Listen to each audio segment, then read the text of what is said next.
Ibinahagi ni Ivana Alawi ang larawan ng sunog na halos umabot sa kanyang bahay sa Los Angeles, na nagdulot ng matinding pag-aalala sa kanyang mga tagahanga.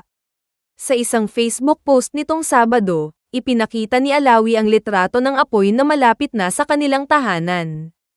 Ayon sa caption ng post, sinabi niyang, "Currently outside our home. Pray for LA," kasabay ng panawagan para sa panalangin ng kaligtasan ng lahat ng residente sa lugar. Muntik nang madamay ang kanilang tahanan. Ayon kay Ivana, ang kanilang bahay ay muntik nang madamay sa malaking sunog na patuloy na nanalasa sa ilang bahagi ng Los Angeles. Ang insidente ay nagdulot ng takot at kaba hindi lamang sa kanyang pamilya kundi pati na rin sa kanyang mga tagahanga at taga-suporta na nananabik sa balitang ligtas sila. Apektado rin ang iba pang Filipino-American residents. Hindi lamang si Ivana ang naapektuhan ng kalamidad. Bukod sa kanya, apektado rin ang ibang Pilipinong celebrities at Filipino-American residents sa lugar, na nagdulot ng masidhing pag-aalala sa Filipino community sa Amerika at sa Pilipinas. Maraming netizens ang agad nagpaabot ng panalangin at suporta sa social media, nagpapakita ng pagkakaisa sa gitna ng trahedya.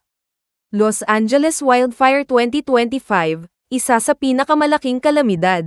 Ang Los Angeles Wildfire ngayong 2025 ay isa sa mga pinakamalalaking sunog na tumama sa Southern California.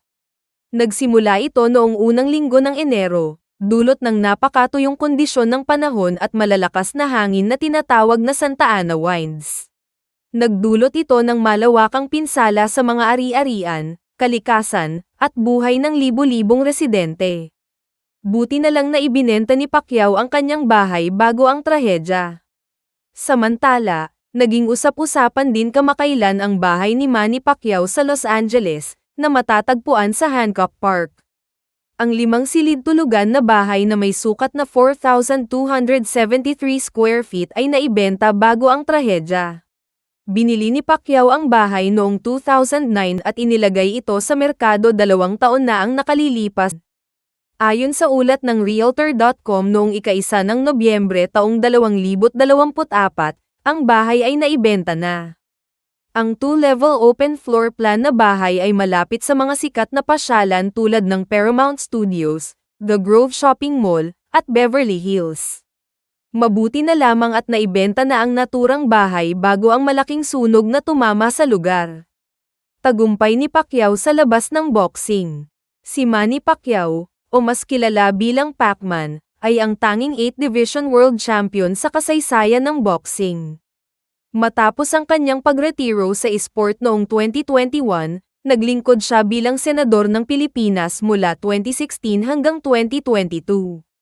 Sa kabila ng kanyang pagkatalo sa pagtakbo bilang Pangulo ng Pilipinas noong 2022, patuloy siyang hinahangaan ng marami dahil sa kanyang mga kontribusyon sa esport at politika. Patuloy na panawagan para sa kaligtasan.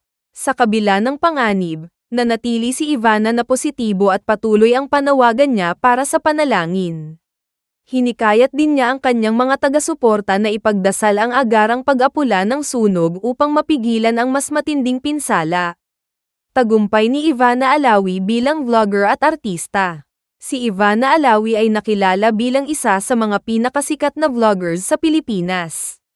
Sa kasalukuyan, mayroon siyang mahigit 16 na milyong subscribers sa YouTube. Bagamat dati na siyang artista, mas sumikat siya dahil sa paggawa ng YouTube content na nagbigay daan sa iba't ibang oportunidad sa kanyang karera, kabilang na ang pagbida sa isang serye.